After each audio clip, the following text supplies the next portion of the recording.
Hey everybody, welcome back to History 1301. This is almost the last lecture. This is the next to the last, but maybe the longest of them. So just kind of stick with this one. And then there is one more lecture after this, and then you're done for this class. So we're going to talk about the Not So Civil War. It's called a civil war because it's a war between two groups of the same country, but it is a war nonetheless. It is a horrific war, and it's kind of one of the first of its kind. There's kind of a series of modern wars that happen in this period of time around the world. One in China, there was one in Russia, and this one, and they're devastating, and it's kind of a new style of warfare. A lot of that kind of stuff's going to be discussed in the the documentary video you watch called Civil War. They'll go into a lot of those kinds of details. But let's move on with from where we left off. So we had the secession of the 7 states. They created ultimately a new nation, or at least in their minds, a new nation, and they called it the Confederate States of America. And of course, you can see that only lasted during the Civil War period. Lincoln never considered them a nation. He always thought of them as states in rebellion. So these 7 states secede by February. And remember, Lincoln's not the president yet. He doesn't get sworn in until March 3rd or so. So he's kind of twiddling his thumbs, wondering what to do. And 7 states seceded, and James Buchanan basically went, well, yeah, nothing I can do about it. And he then quietly stepped off the stage. So this Confederacy, as it's otherwise known, is going to appoint Jefferson Davis, that's the picture you see here, as their president. And then they're going to go and send out diplomats and try to get recognition from countries, because that's important. It's one of the things we did in our revolution. Texas did it in their revolution. They tried to get recognition from various other people.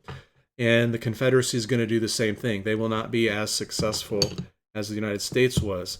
Of course, they see themselves as their own government. They'll set up a kind of a Congress. They're a government sort of a cross maybe between the old Articles of Confederation. I mean, you'd imagine that the individual states want a lot more say in things in their new government than they had in the U.S. government. But it has a lot of elements of the Constitution. And kind of ironically, I think, this Confederate government is going to be extremely dictatorial to the states during this period of time, kind of opposite of what they would have wanted. So Jefferson Davis will be president of the Confederacy for the entire time. And of course, also we have on the other side, Abraham Lincoln, Republican, 1861 to 1865. So he's the first of this new Republican Party presidents.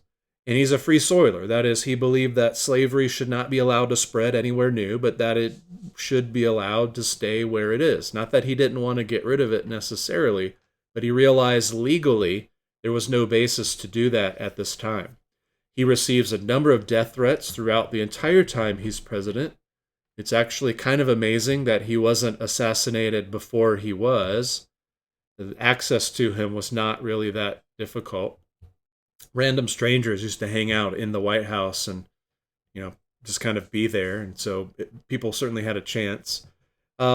His whole focus is to keep the Union together. So when sometimes people say, well, the Civil War wasn't about slavery, they may be coming at it from this misguided idea that the South was all about states' rights. Well, they were about states' rights. That's not in question. But the one singular right they were about was slavery.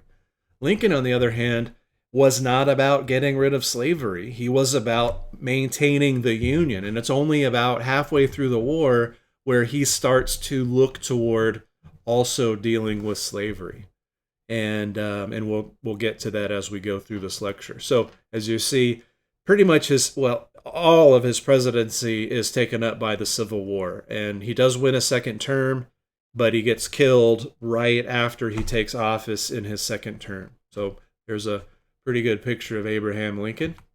So the first kind of act of the Civil War, I mean, there have been shots fired earlier than this, very, very briefly, but Fort Sumter is viewed as the beginning of the war. And really what's going on is when the Confederate States of America was formed, when those states left the Union, they then declared that all of the military personnel and assets located within those states belong to the state. So again, Fort Sumter, for example, is in a little island in the bay there. I think it's Charleston Bay, and that was a federal fort, and that had not surrendered.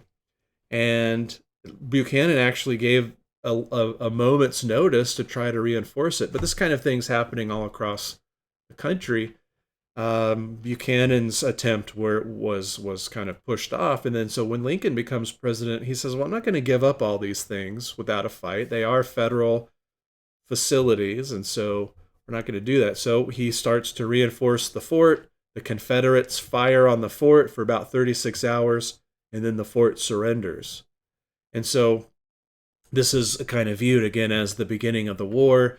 Lincoln at this point says, well, this is going to be a bigger war, so he starts asking for volunteers, and the Confederates took this as an act of aggression or an act of violence. And so at that point, Virginia, North Carolina, Tennessee, and Arkansas also seceded, and they too joined the Confederacy, which brings us up to 11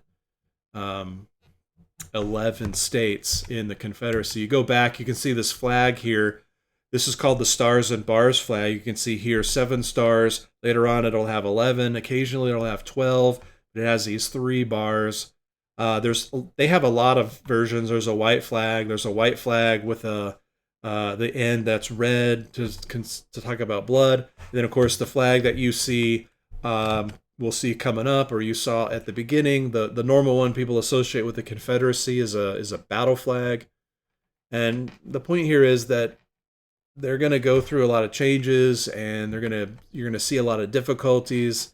And these flags, one of the kind of interesting things about the flag is the reason the Confederates changed from that Stars and Bars flag. It's red, white, and blue with stars on it, which, though, if you put them side by side, looks very different than the U.S. flag. When you're in the middle of battle, and this is a period of time where one of the guys' job was to carry the flag into the battle. He didn't carry a rifle, he carried a flag, and there were lots of guys that did that. And of course, those guys would get shot and fall down. The flag would fall down. Some other guy would drop his rifle and pick up the flag. It was a very dangerous job, but that's how you knew where to line up, and how the formations were to form and all these different things. The problem became that in the smoke and the screaming and the blood and all that stuff that's going on, because it's war like no one's ever seen before, people got confused. And so they changed flags to differentiate them from the United States flag.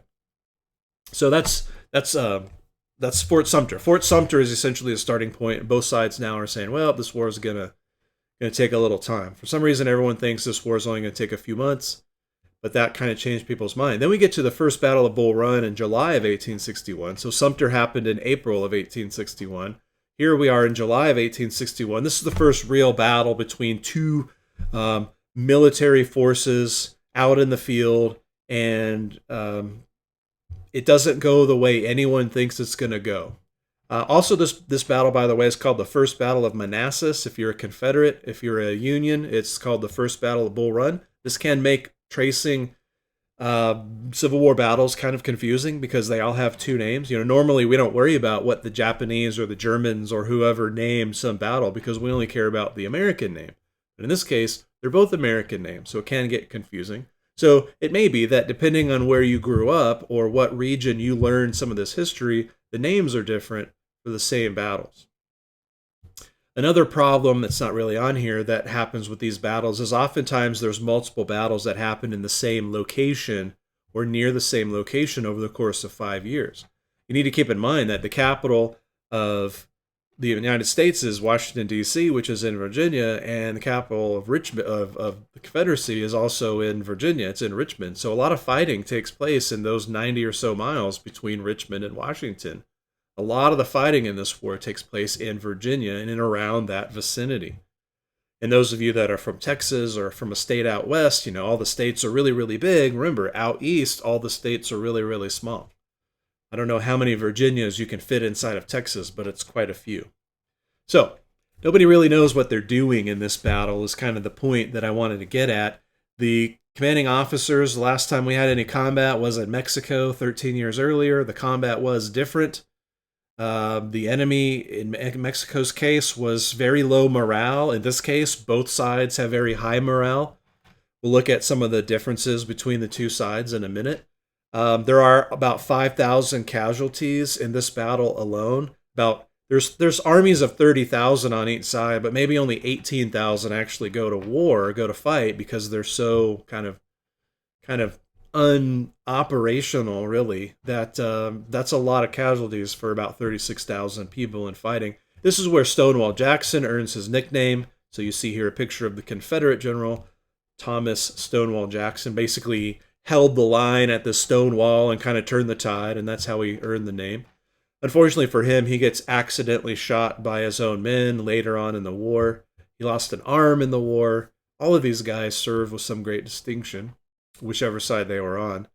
But, kind of what happened here is nobody really knew what to expect. These two sides are very green in terms of combat. The commanders are pretty green in terms of combat. All your officers, all your lower ranking officers haven't seen combat. All the men haven't seen combat. They got new weapons. And again, a lot of this stuff will be talked about in the documentary you watch. New weapons, but old tactics. That's going to lead to massive numbers of casualties in this war.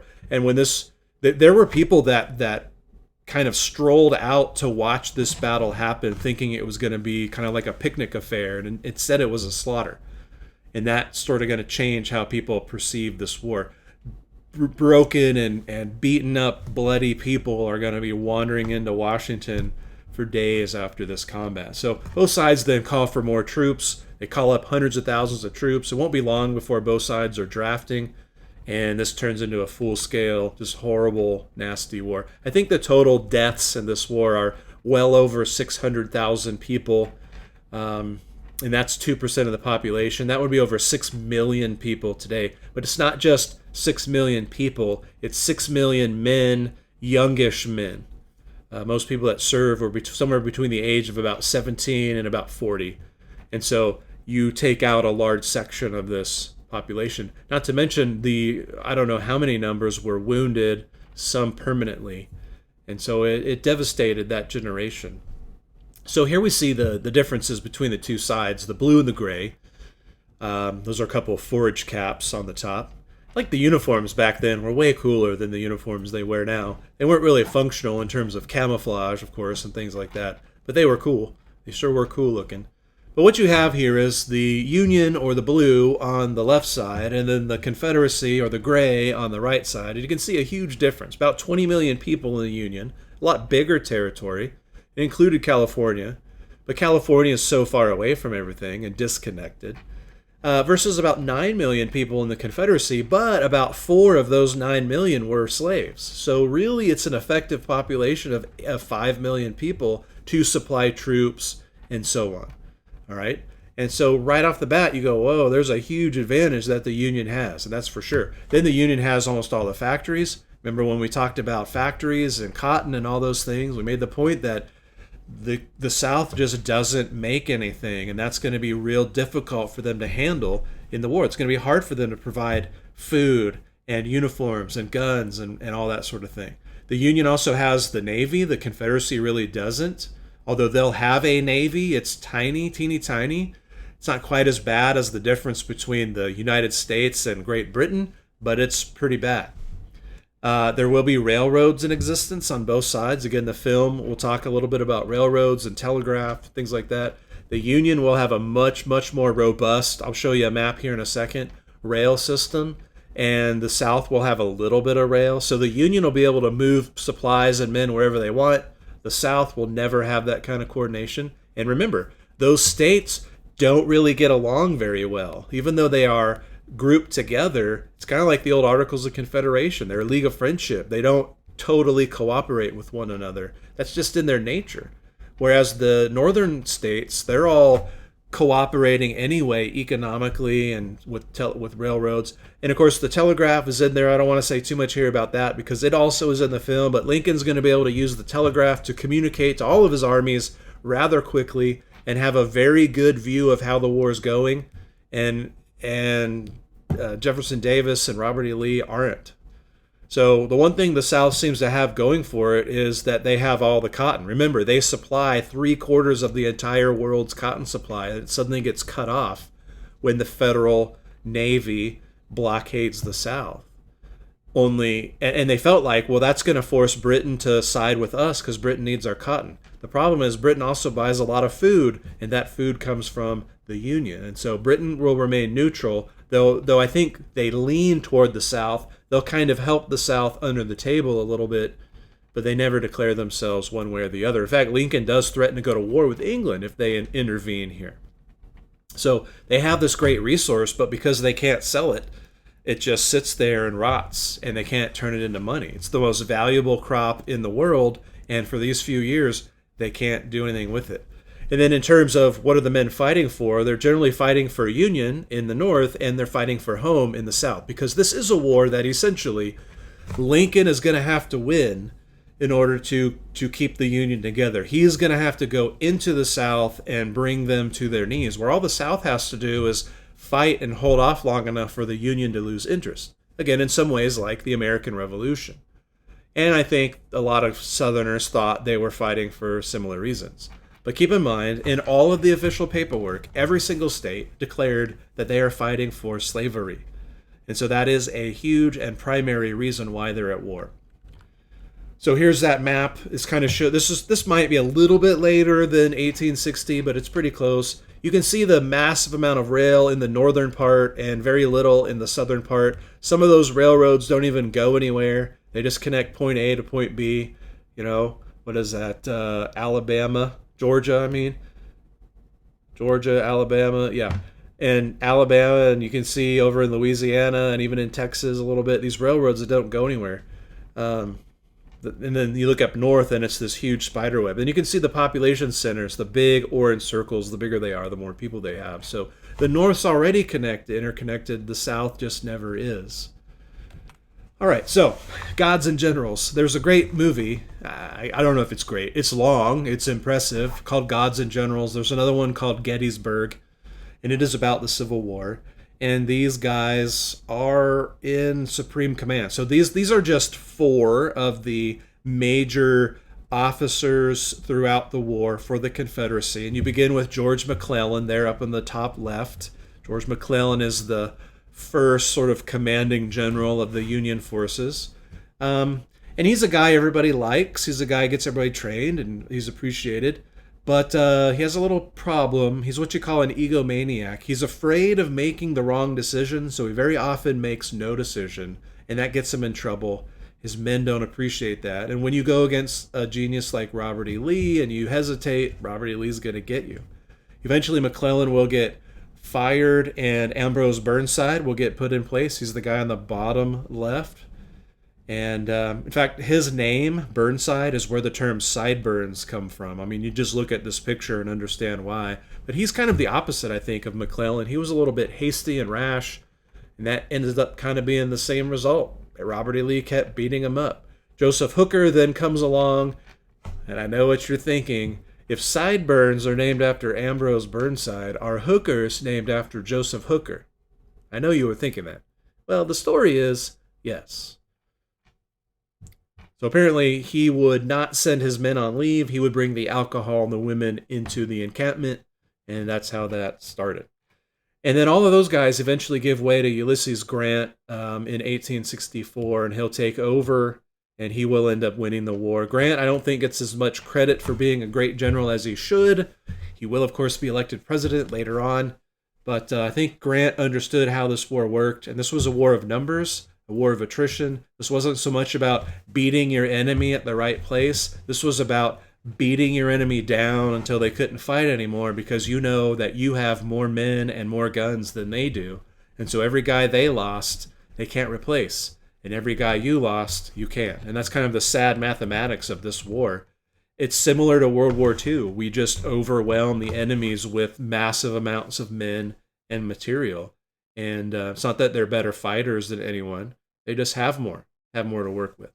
And so Ulysses Grant then will be the general who takes the surrender of Robert E. Lee and the Confederates. So there's Robert E. Lee. He'll be the commanding general of the Army of Northern Virginia. He's really the top general in the Confederacy. A lot of people put him in the top 10 or so of generals, and they're, as far as genius and so on goes, right up there with Napoleon and Julius Caesar, although Lee lost. Imagine what Lee would have done if he had command of the northern armies. which was offered to him, but he declined and stayed in Virginia. James Longstreet is another one of his generals. Joe Johnson commands another army that's running around causing trouble. And then, of course, we have to put John Bell Hood on here, who was the namesake of Fort Hood, where we all normally go to class. So, again, there are dozens and dozens of generals and colonels and majors and captains and lieutenants, and, of course, hundreds and thousands of sergeants and regular troopers who are all heroes and did great things and sometimes terrible things in this particular battle or this particular war. These guys are the guys that you're going to look to as being the primary commanders. So here is just a list of the major battles. I'm not really going to go through this. You can stop this and look at this, or you can Google this. Some of the big ones. We talked about Manassas. Shiloh in Tennessee is a huge battle where Grant wins in 1862. Grant sort of was a great officer, but then in between the Mexican War and the Confederate War, he retired because he wasn't making a living, and he tried to start a family and all these kind of things. And then when this war started, both sides brought back everyone who had any experience in war, anyone who could still fight, certainly everyone who had command experience. And Grant was a captain in the Mexican-American War, so he had a lot of experience. And so they brought him back, and it turns out that General Grant, but then Major Colonel Grant, and then now General Grant, was really good at this, and so he makes his name, and he keeps rising through the ranks until the point where Lincoln appoints him to be the commanding general of all those forces. And so Shiloh's big, Antietam's big. Gettysburg is one of the most famous battles in Pennsylvania, and it's a huge loss for the Confederacy. Vicksburg, July 4th, 1863, Grant seizes Vicksburg, which is the last stronghold along the Mississippi. And so part of the plan that the Union had was, one, blockade the South with the Navy, which they were able to do, except for one port in Texas. They weren't allowed to blockade the port along the Rio Grande River because that's an international port. So that's one of the reasons why Texas is really important to the Confederacy, because it can, without the blockade, get goods in and out, but it's so far away from the main fighting. So the second phase was take care of the Mississippi River, and that cuts Texas and Arkansas basically off of, in Louisiana, off of the war, and it also hurts their trade. And then the third phase is to basically invade the South. It's very similar to what we did to Mexico. All those things are going to happen. Atlanta happens 1864 under Sherman. Grant's now in charge of the Army of the East there. Sherman takes over. This is a huge victory, partially helps Lincoln get reelected. And then, again, several battles take place. The March to the Sea, which we're going to talk about. And then finally, Lee surrenders at Appomattox Courthouse, which we'll talk about more at the end. So in the middle of this all, Lincoln gives what's called the Emancipation Proclamation. He issued that September 1862, and it was going to go into effect January 1st, 1863. So what this is not something that frees all the slaves in the country. It only freed slaves in the areas that were still in rebellion. And it's very controversial. Some people didn't want him to do it. He insisted on doing it. And it comes from some laws that had been passed. I mean, consider now 11 states have seceded from the Union. That means 22 Southern senators are gone. That means I don't know how many House representatives are gone. So the government has shrunk. The Congress has shrunk. And the ones that are left, they're not all pro-war, but they're all pro-Union, basically. And there's, of course, a handful that would love to see the South just go away. And they're going to give Lincoln a lot more leeway. Presidents get more leeway anyway during a war. And Lincoln's going to make this proclamation. Congress had passed a law called the Confiscation Act that said any property that's held by people in rebellion will be confiscated by the government. And that included slaves. And so Lincoln's going to sort of use that as a lever, as an ultimatum. And so what the Emancipation Proclamation really is a wartime decision and an ultimatum that Lincoln gives. He writes it out and he tells the South, if you come back right now and rejoin and we end this war, you get to keep your slaves. But if you don't come back right now and we end this war, then I'm going to set all of your slaves free. And of course, they don't come back. So it's an ultimatum. As you see here, it's a win-win. Lincoln either ends the war and we get to move forward, or he frees 4 million people. And if you think they're not going to hear about it, they are going to hear about it. And it's going to be a thing of hope for these people. And so what are the slaves going to do when they hear that they're free? Well, some will run away, maybe more than normal. The problem is there's armies running around, so it's hard to do that. Maybe they'll sham more, they'll work less, they'll rebel at home more, that kind of thing. They'll slow down production of the things that the Confederates need. And of course, anytime they come in sight of a Union army, they're going to run as fast as they can, because as soon as a slave crosses Union lines, they're free. And so a lot of that's going to start happening. So Lincoln knows that either way this goes, it's a win. And so, of course, the South declines. They kind of feel like they're winning the war at this point, and there's an argument to be made for that. But that's what the Emancipation Proclamation is. It's an ultimatum. Lincoln's trying to end the war sooner rather than later. And once they say no, that's the point where Lincoln basically decides, okay, we're going to win this war all the way, and we're going to do away with slavery. And so he starts working toward that end. So that's the Emancipation Proclamation. Remember, it does not set all the slaves free, just the ones in rebelling territories. So that brings us to Sherman's March to the Sea. You can see here Sherman's the blue. So starting from Tennessee, they are going to move on Atlanta in September of 1864. That's a huge battle, huge victory for Lincoln and the presidency. And then you can see these two blue strips that go from Atlanta to Savannah. That's the March to the Sea, where they're going to just bisect Georgia and they're going to destroy everything in their path, sometimes as much as 60-mile wide path where his 100,000 troops are going to wipe everything out. And they're going to be collecting runaway slaves, of course, as they go, and that's going to enlarge their numbers as well. And then from there, they're going to march north, you can see, and they're going to take Johnson's surrender in North Carolina. And, the idea was they're going to sort of combine with General Grant's army in Virginia, and they're going to crush Lee there. But Lee will already have surrendered before that anyway. So that's why, if you're from Georgia, you probably don't like General Sherman. They don't like to talk about him. They think he's really mean. And the film's going to call that like 1860s version of shock and awe. They're just trying to basically prevent any kind of fire or fighting going on. So April 9th, Robert E. Lee is going to surrender. Essentially, they were locked in at a town called Petersburg. Grant's just kind of sitting and waiting and asking him to surrender, and he's saying no. They do break out of Petersburg, but they find that where they intended to go was already covered by federal troops, and they couldn't find any food, and his men were just getting tired, and they were getting hungry, and they were sick. And so finally Lee just decides this isn't going to end well, and he decides to surrender. He takes Grant's offer, and he surrenders the Army of Northern Virginia, and just says, I'd rather surrender than have everyone get killed, which is where they were heading. And the terms are really easy. The men and officers had to leave their rifles there, but they could take any horses they may have had and go home. And they were to stay out of politics, and they were to not fight again. And so Robert E. Lee takes those terms. Those are super easy terms. I think Lee thought he would be a prisoner, and he thought that his men would be prisoners. Grant just told them all to go home. There's a really great scene in the movie Lincoln, which I highly encourage you to watch.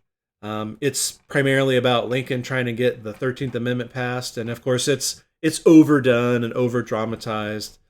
The reality didn't play out like the movie did, but there's a great scene where Lincoln's visiting a battle site, which he often did, and he's sitting in a rocking chair, and he's old and worn out. And by the way, the acting in that movie is great. Daniel Day-Lewis nails Abraham Lincoln. But he and Grant are sitting there and talking, and basically Lincoln says to Grant, I wouldn't be mad if, these guys just kind of disappeared and left. I don't want to hang anybody, was what he was saying. Lincoln did not want to have kind of mass lynchings and that kind of thing going on. So the peace treaty is really easy. Grant Again, knowing that this war means tons of casualties, he's well familiar with that, doesn't want to continue either, but he will. And then Lee just decides it's not worth it. So the surrender happens in this little town called Appomattox Courthouse, which is a weird town. There's a funny story here. It happens in the home of a guy named Wilmer McLean. And Wilmer McLean had moved to this part of Pennsylvania to get away from the war. And the funny thing was, the property that he owned was where the first Battle of Bull Run was fought. So Wilmer McLean witnesses the first battle, sells his property, and moves a little bit north and east, and decides to settle down there. And then the end of the war happens in his own house, and that's the kind of the painting you see here of their house. So kind of a weird story. A lot of little weird stories. You can't make that kind of stuff up. So Lee surrenders on April 9th, 1865. Lincoln will be shot on April 14th, 1865, and he'll die the next morning. He never does wake up, never does recover.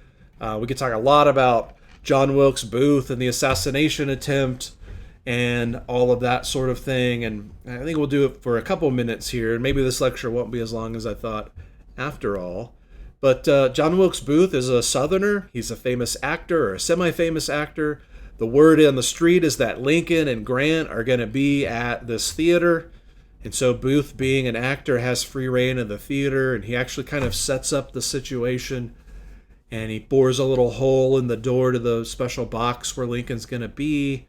And he puts a little piece of wood back there so he can jam the door shut, all these kind of things. He plans the assassination to happen at the precise moment in the play when things get really loud. And in fact, he shot Lincoln in the back of the head with a small caliber pistol, and nobody noticed. Not even Mrs. L sitting next to him, not even the other officer and his fiancée in the box. It was supposed to be Grant and Mrs. G, but Mrs. G doesn't like Mrs. Lincoln, and she wanted to spend time with her husband, so they went home instead of going to the play.